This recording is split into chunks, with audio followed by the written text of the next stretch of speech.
De Cuba, Haïti. Haïti, indépendante dès le début du XIXe siècle. Haïti, première république noire du monde. Haïti, dirigée par son Excellence, le docteur François Duvalier, président à vie de la République. Ce mois de juillet 1969 a été marqué en Haïti par 2 sorties du président Duvalier. Événement qui passe généralement inaperçu dans la plupart des capitales, mais à Port-au-Prince, depuis plusieurs mois, d'étranges rumeurs circulaient. Le président est malade, le président est mourant, et même le président est mort. Des journalistes avaient pu apercevoir au début du mois de juillet le docteur Duvalier aux côtés de Nelson Rockefeller. Vision fugitive qui relança la polémique. Panorama voulait en avoir le cœur net. À la veille du 14 juillet, sur l'aéroport de Port-au-Prince, nous pouvions rencontrer et filmer le président qui accompagnait son gendre, le colonel Dominique, à l'avion de Paris. Le colonel devient ambassadeur de Haïti à Paris. Nous pouvions constater que le président, âgé de 67 ans, était en parfaite santé et acceptait même de nous recevoir dans son palais au début de la semaine suivante. Il ne nous restait qu'à attendre en nous étonnant, car Haïti est l'une des républiques les plus étranges du monde. Ces images de l'aéroport de Port-au-Prince ont de quoi surprendre, et les fameux tontons macoutes, miliciens populaires, sont toujours aussi pittoresques.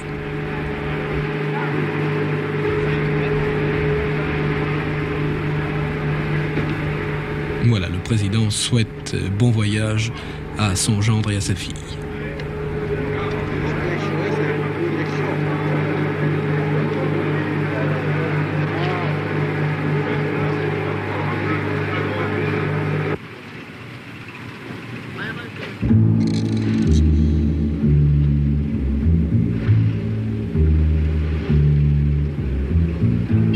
C'est, je pense, la première fois que l'on peut voir un président armé.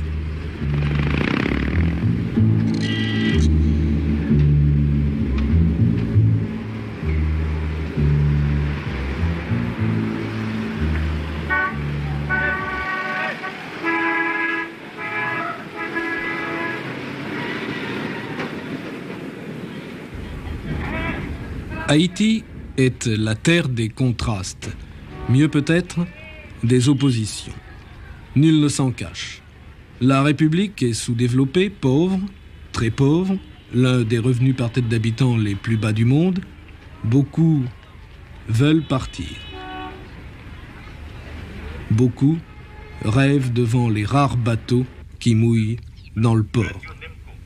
Ils rêvent en écoutant les messages publicitaires de Radio Haïti ou de la voix de la révolution duvalieriste. Allez encore dans l'innovation. On va jouer toute qualité de toile à homme, grand assortiment. C'est ouais voile, ouais ça. Au besoin article de toilette, chemise mondiale à haut, polo mondial en coton, en naïlon, en dacron, caleçon mondial. Le message publicitaire de 30 secondes ne coûte que 4 francs.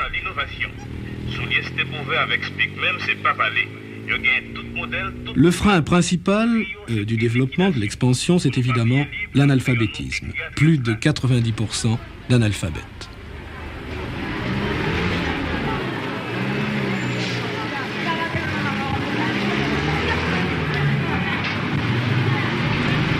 Par contre, il existe une haute société haïtienne, monde fermé, qui se veut souvent aveugle, indifférent.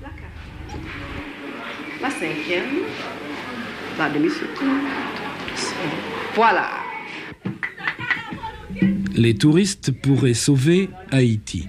Mais les touristes boudent la perle des Antilles. On a dit tant de mal de François Duvalier et de ses tontons macoutes.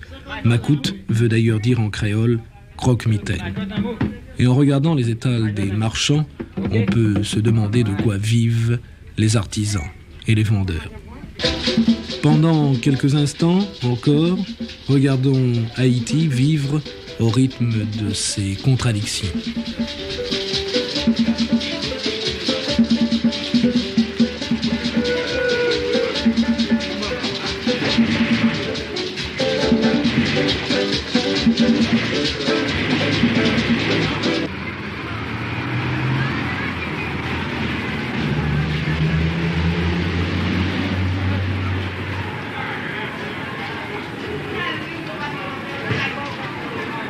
la quatrième, la cinquième, la demi-seconde.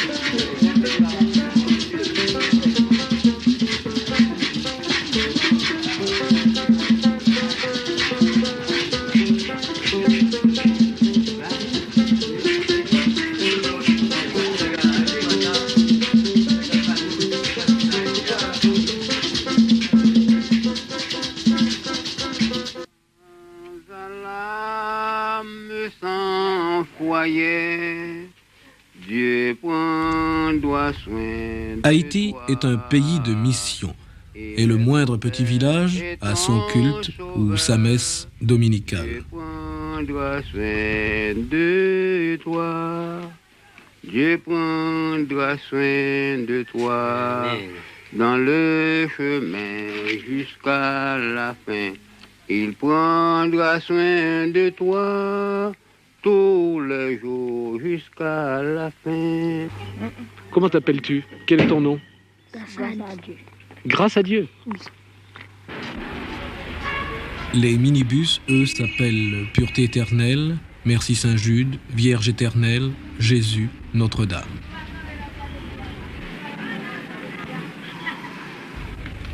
Mais à quelques pas des églises, des temples ou des cathédrales, se poursuit le culte éternel de l'Afrique, le vaudou. Rite mystérieux, présent à peu près partout sur le territoire de l'île.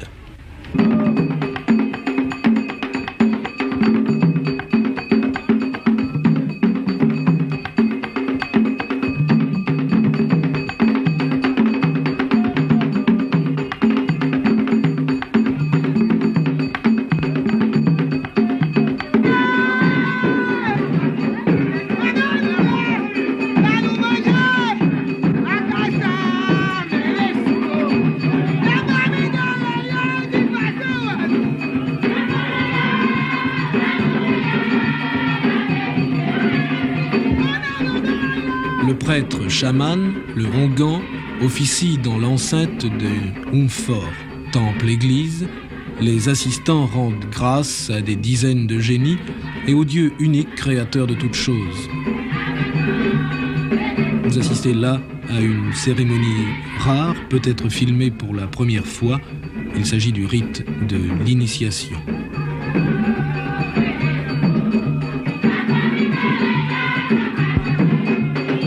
Parfois, une prêtresse ou une servante du temple implore avec tant de force, avec tant de foi son génie, que ce dernier descend et s'empare de son corps. Les possédés sont en général de très jeunes filles.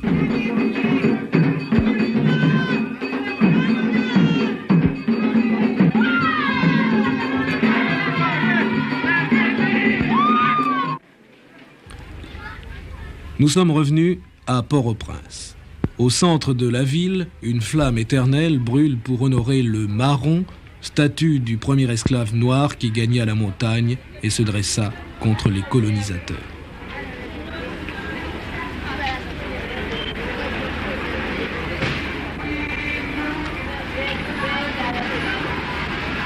Le palais de Port-au-Prince a été plusieurs fois bombardé par des opposants au régime qui avaient acheté des avions aux États-Unis, ce qui explique les mesures de sécurité prises par l'armée et les miliciens. L'opposition est importante, mais elle est exilée, divisée et n'a jamais su se choisir un chef.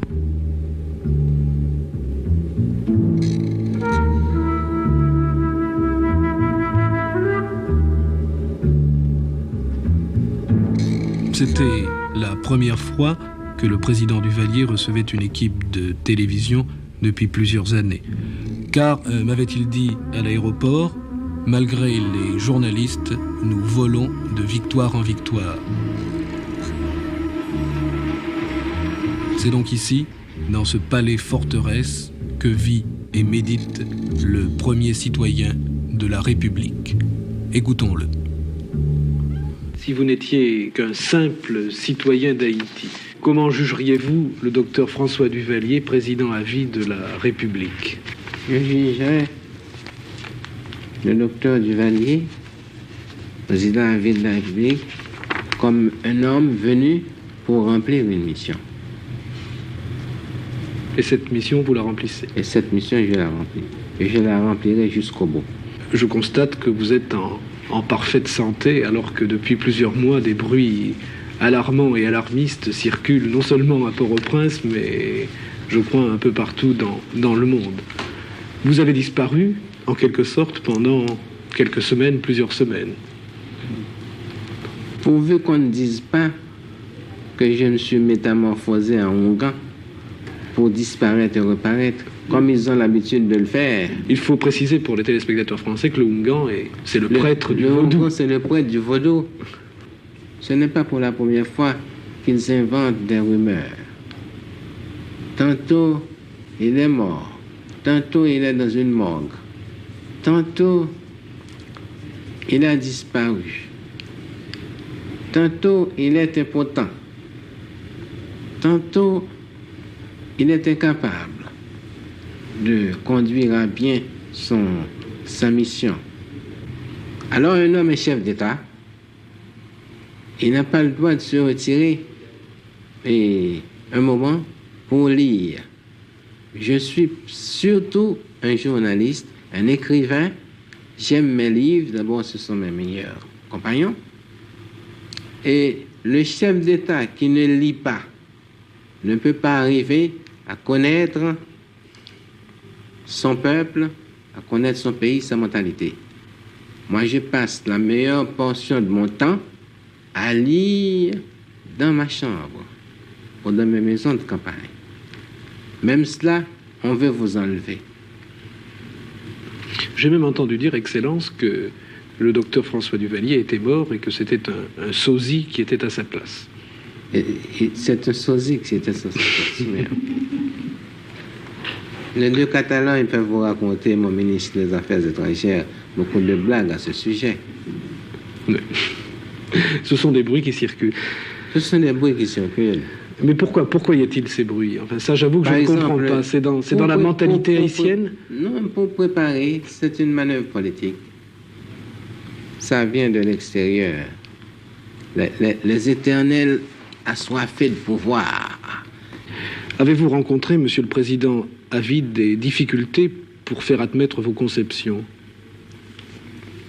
Il n'en a pas manqué.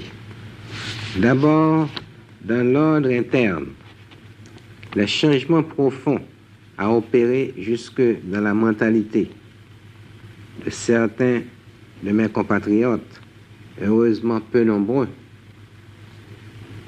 Ensuite, faire accepter la civilisation d'une nation nègre en plein cœur de l'Amérique n'est pas chose facile. Je n'ai pu entreprendre et poursuivre la concrétisation de mes conceptions que grâce à l'appui constant et ferme des masses urbaines et rurales. Haïti a conservé le français, langue des colonisateurs, comme première langue. Ne vous sentez-vous pas isolé dans un monde qui, autour de vous, ne parle que l'anglais ou l'espagnol? Nous pouvons dire qu'après avoir conquis notre indépendance et juré de vivre à jamais séparés de la France, nous avons pourtant considéré la langue française comme un trophée supplémentaire dans notre butin de victoire. Une prise de guerre.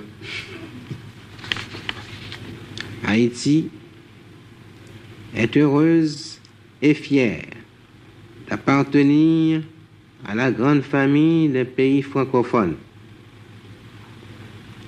Et nous ne sommes pas moins fiers d'être avec le Québec, le bastion de la défense et de l'illustration de la langue française en Amérique. Comme le président Senghor, vous vous êtes attaché, Monsieur le Président, à vie, à ce que l'on appelle la négritude. Mais si l'on considère l'homme comme universel, souligner la négritude, n'est-ce pas un moyen d'accentuer le racisme? On a voulu voir dans la négritude un racisme à rebours. Je crois plutôt qu'il s'agit d'une forme d'affirmation de la civilisation nègre. L'ignorance des valeurs nègres ou le mépris des Blancs pour tout ce qui est nègre a mis les élites noires du monde dans la nécessité de se présenter au lieu d'être présentés au monde. Monsieur le Président, à vie, quelle place peut tenir Haïti dans le monde? Avant la cession à l'indépendance des États africains, Haïti était seul, portait seul le fardeau de l'homme noir. Jusqu'en 1960, elle assumait le destin de la race, le destin de la race noire. Maintenant, les responsabilités sont partagées. Toutefois, Haïti demeure la pointe avancée de l'Afrique en Amérique, où elle continue d'être le symbole de la fierté et de la dignité des Noirs du monde entier. Enfin, Monsieur le Président, il faudrait simplement vous demander si vous êtes un homme heureux. Un chef d'État qui a conscience du rôle qu'il a rempli à la direction de son pays, d'une nation, et surtout quand cette nation est un pays sous-développé, ne saurait être un homme heureux s'il a réellement conscience de la haute mission qu'il remplit. Il ne peut pas être un homme heureux. Et moi-même, personnellement, comme je suis très difficile avec moi-même,